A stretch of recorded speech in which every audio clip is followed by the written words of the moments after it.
Oswald Books, CBSE Sample Question Paper, Mathematics, Standard, Self-Assessment Paper 1, Part A, Section 2nd, Question number 17. Question number 17 is Case Study Based Problem. We have given Jaspal takes a loan from a bank for his car and repay his total loan of rupees 1,18,000 by paying every month, starting with the first installment of rupees 1,000. If he increased the installment by rupees 100 every month, A. If the given problem is based on AP, then what is the first term and the common difference? इस problem में हमें दिया हुआ है कि जसपाल ने एक car को खरीदने के लिए लोन लिया और बाद में अपना लोन रीपे किया, तो total cost repay is 1,18,000 rupees. The first installment is 1,000. After every month, installment is increased by 100. That means second installment will be 1,100. Then third installment will be 1,200 up to so on. So this is the installment for first month, second month, third month. In this way, he repays 1,18,000 rupees. So here we can clearly see that this is an AP and the first term of AP is A, that is 1,000, and common difference D, that is 1,100 minus 1,000, that is equals to 100. So the first term and the common difference is 1,000 and 100. So option first is correct. This is the answer of question A. Now question B. In how many months the loan will be cleared? So here we have to find that in how many installment the loan will be repaid. That means the sum of all the term of AP will be 1,18,000 rupees. So we have SN equals to 1,18,000. Now we have to find number of term of this AP. So we know that Sn equals to n upon 2 2a plus n minus 1 into d. So putting value here, Sn is 1,18,000 equals to n upon 2 into 2a. A is 1,000, so 2 into 1,000 will be 2,000 plus n minus 1 into d. D is 100. So from here 1,18,000 will be equals to n upon 2 2,000 plus 100n minus 100. So 1,18,000 will be equals to n upon 2. 2,000 minus 100 will be 1,900 plus 100 n. Now cross multiplying, this will become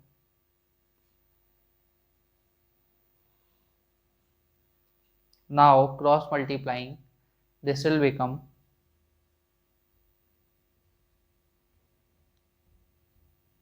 2,36,000 equals to 100 n square plus 1900 n. Taking this to this side, then 100 n square plus 1900 n minus 2,36,000 equals to 0. From this quadratic equation, 100 is common, so n square plus 19 n minus 2360 equals to 0. Now from this quadratic equation we have to find the value of n.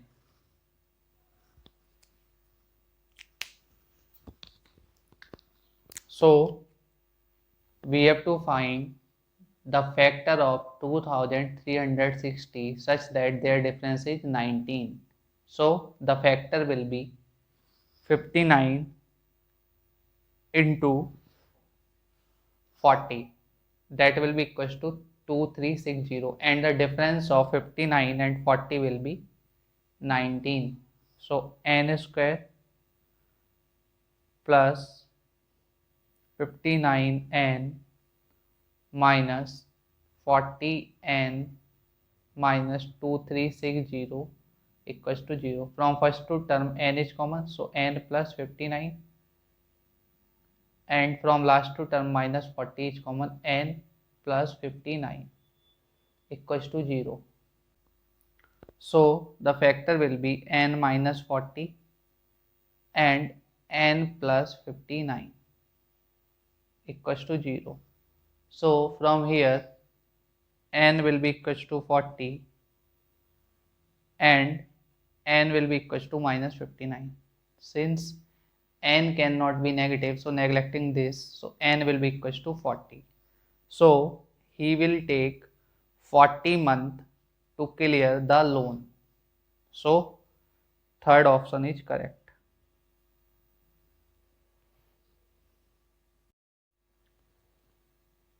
Question C.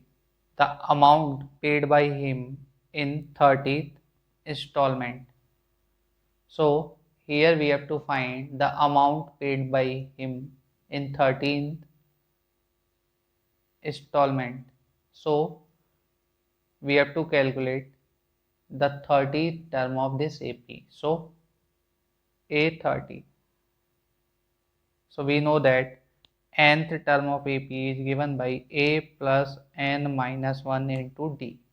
So A30 will be equals to A plus 30 minus 1 into D. So A plus 29 D.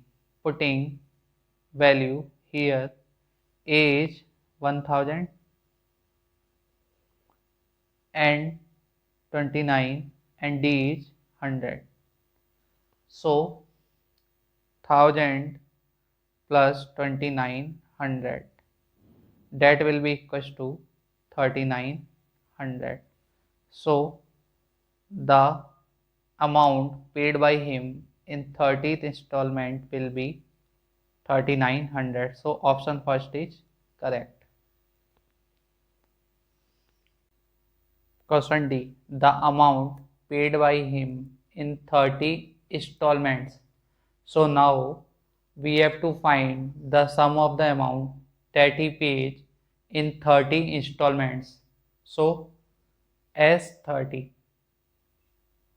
So we know that sum is given by n by 2 A plus L, where A is first term and L is last term. In the previous problem we already find 30 term, that is 3900. So S30 will be n, that is 30 upon 2, A is 1000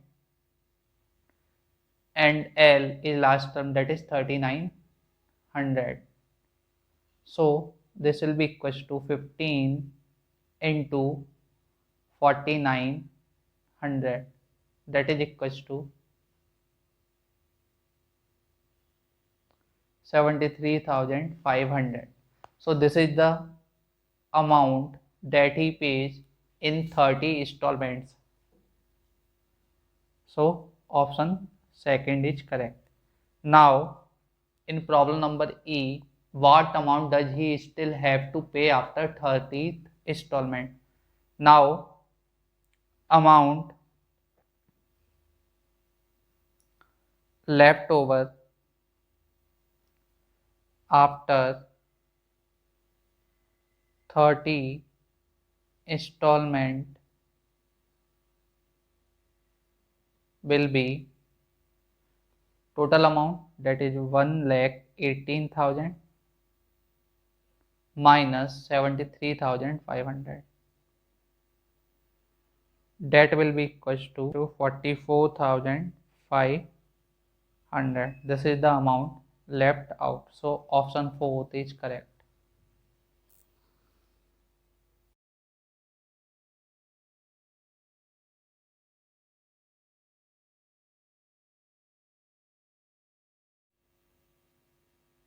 Question number 18, case study based problem number 2. John and Jivanti are playing with the marble. They together have 45 marbles.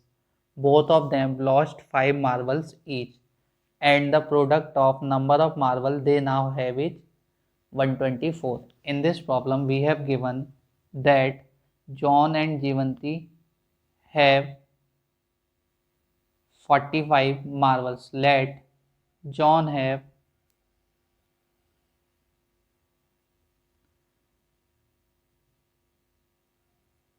X marbles. So Jivanti have 45 minus X marbles.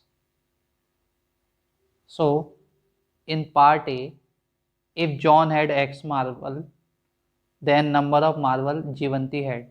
So option second, that is 45 minus X, is correct. Now both of them lost 5 marble. So after losing 5 marble, John have X minus 5 marble and Jivanti have 45 minus X minus 5, that is 40 minus X marbles. So in part B, number of marble left with Jivanti when she lost 5 marble. So 40 minus X, that is option second. This is correct. Now we have given product of number of marble they now have is 124. So John have now X minus 5 marble and Jivanti have 40 minus X marble.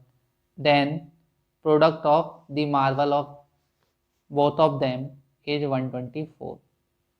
Now on multiplying, 40x minus x square minus 200 plus 5x equals to 124. So minus x square, 5x plus 40x, this will be 45x, and minus 200, taking 124 this side, this will be equals to minus 200 and minus 124, this will be minus 324 equals to 0. So taking minus common, x square minus 45x plus 324 equals to 0. So x square minus 45x plus 324 equals to 0 is the quadratic equation related to this problem. So our option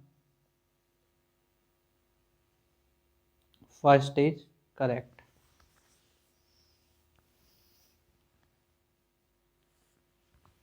Part D, number of marbles John had. To find number of marbles of John, we will solve this quadratic equation which we have find in last part. So for solving this quadratic equation, we have to find factor of 324 such that their sum is 45. That is 36 into 9 will be 324 and the sum of 36 and 9 will be 45. So x square minus 36x minus 9x plus 324 equals to 0. From first two term x is common, x minus 36. From last two term minus 9 is common, x minus 36 equals to 0. So from here x minus 36 and x minus 9 will be two factors. So from here x will be equals to 36 and x will be equals to 9. So the number of marble John had is 9, neglecting this at this point because there is no option available here.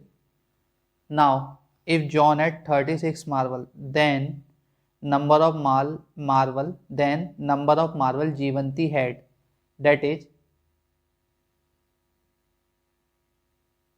9, because if John has 36 marble, it means the sum, if John have 36 marble, it means Jeevanti had 9 marble because the sum of the marble is 45. So option second is correct.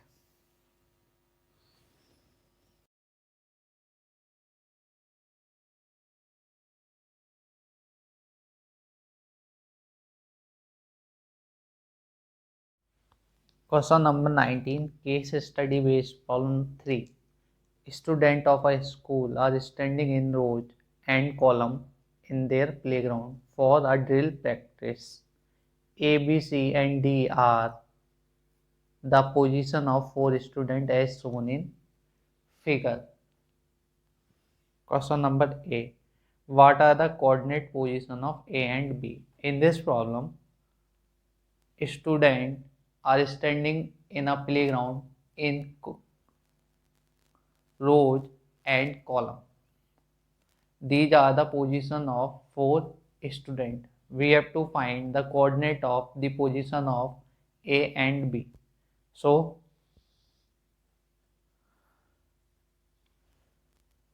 coordinate of A, third column, fifth row.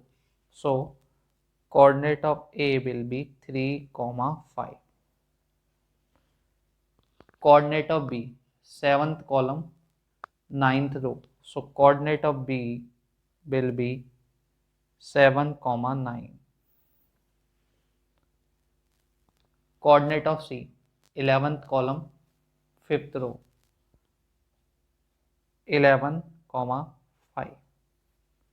And coordinate of D, 7th column, first row, 7, 1.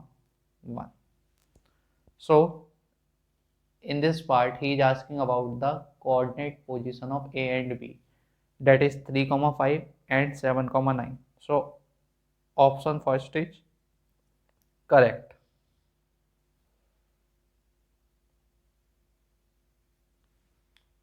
Part B.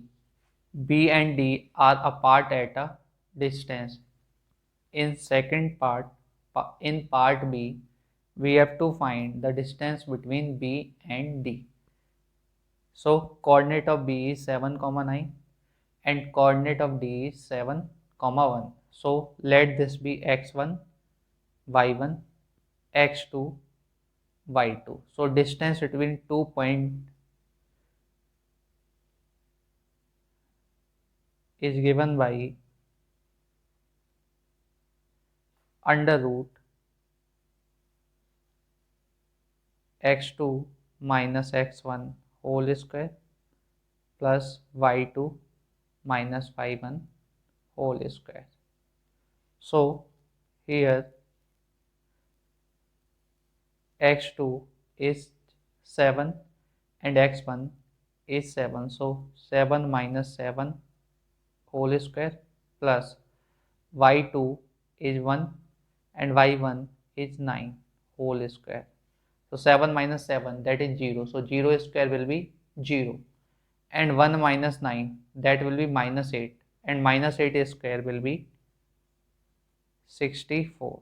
So under root 64 will be equals to 8.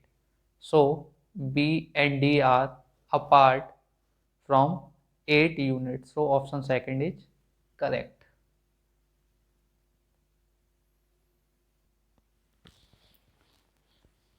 Part C. What is the midpoint of AD?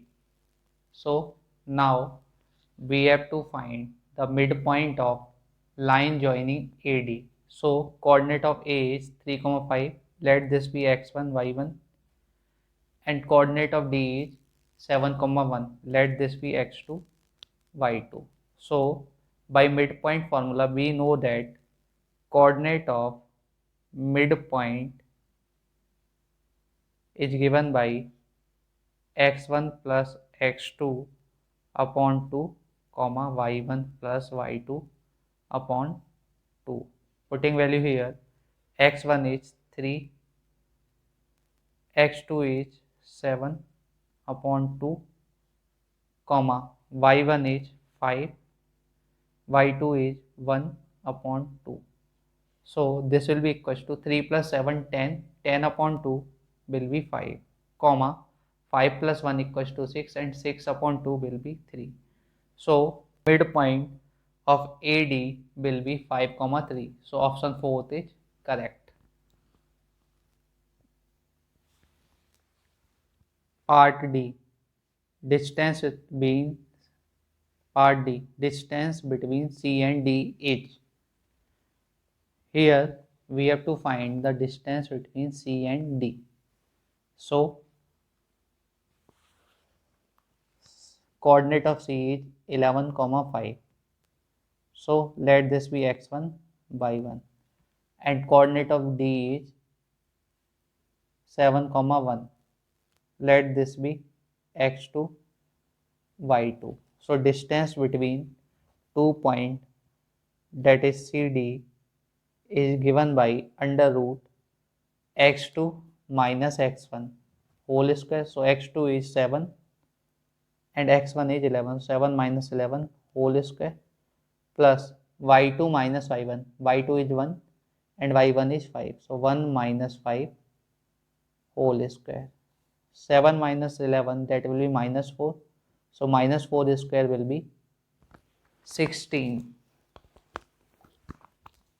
plus 1 minus 5 will be minus 4 and minus 4 square will be 16. So this will be under root 32.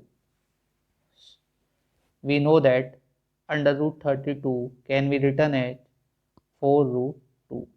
So the distance between C and D is 4 root 2. So option second is correct. Part A. How sides of quadrilateral ABCD are equal. In this part we have to tell how many sides of quadrilateral ABCD are equal. So in part B we already calculate BD, that is equals to 8, and in part D we calculate CD, that is equals to 4 root 2. Now we will calculate other two sides of quadrilateral ABCD, that is AB, that will be equals to under root x2 minus x1, that is 7 minus 3 whole square plus y2 minus y1, 9 minus 5 whole square. So 7 minus 3 will be equals to 4, 4 square. 9 minus 5 will be equals to 4, so 4 square. This will be equals to under root 32, that is equals to 4 root 2. So AB is 4 root 2. Now we will calculate AD. So AD will be equals to under root x2, that is 7, minus x1, that is 3 whole square, plus y2, that is 1, minus y1, that is 5 whole square. So this will be equals to 7 minus 3, 4, 4 square will be 16, 1 minus 5, that is minus 4, and minus 4 square will be 16, that is equals to under root 32, that is equals to 4 root 2. So AD will be 4 root 2. So these are the four sides of quadrilateral. We can clearly see three sides are equal. So option second is correct.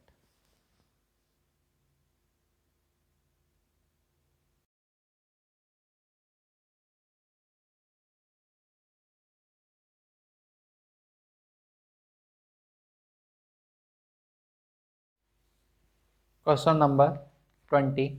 Case study based problem 4. A child game has 8 triangles of which 3 are blue and rest are red, and 10 squares of which 6 are blue and rest are red. One piece is lost at random. Part A. How many triangles are of red color and how many squares are of blue color? Part B. Find the probability that lost piece is triangle.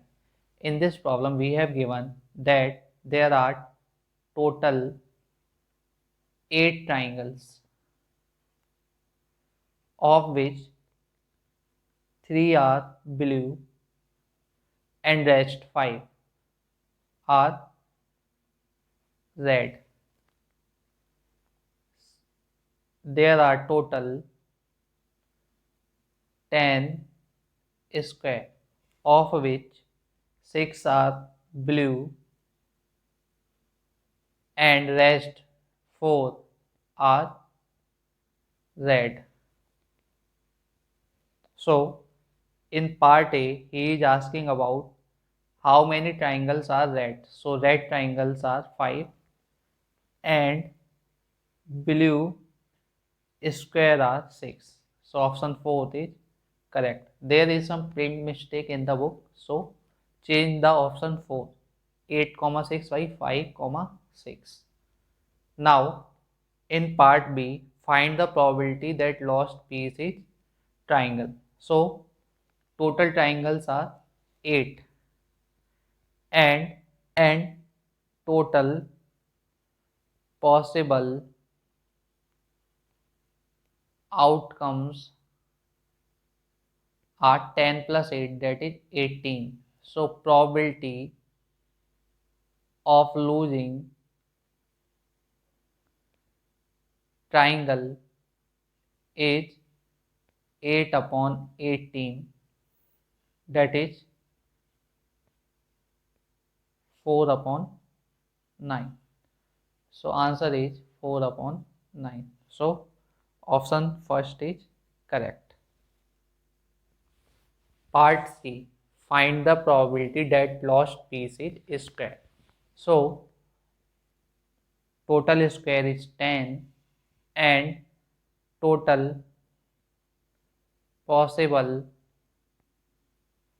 outcomes is 18. So favorable outcome is 10 and total possible outcome is 18. So probability of lost piece is square is 10 upon 18. This will be cancelled out by 2 5 times and this is 9 times. So 5 upon 9. So option second is correct. Part D. Find the probability that lost piece is a square of blue color. So square of blue color is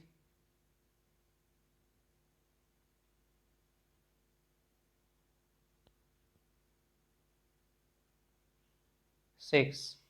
So probability blue color is 6 upon 18, that is 1 upon 3. So option third is correct.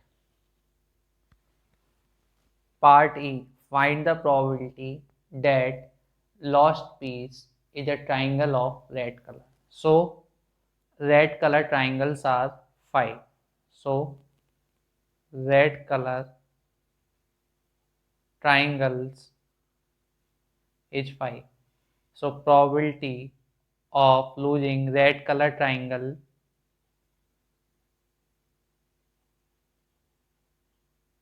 is favorable outcome, that is 5 upon total possible outcome, that is 18. So 5 upon 18. So option 4 is correct.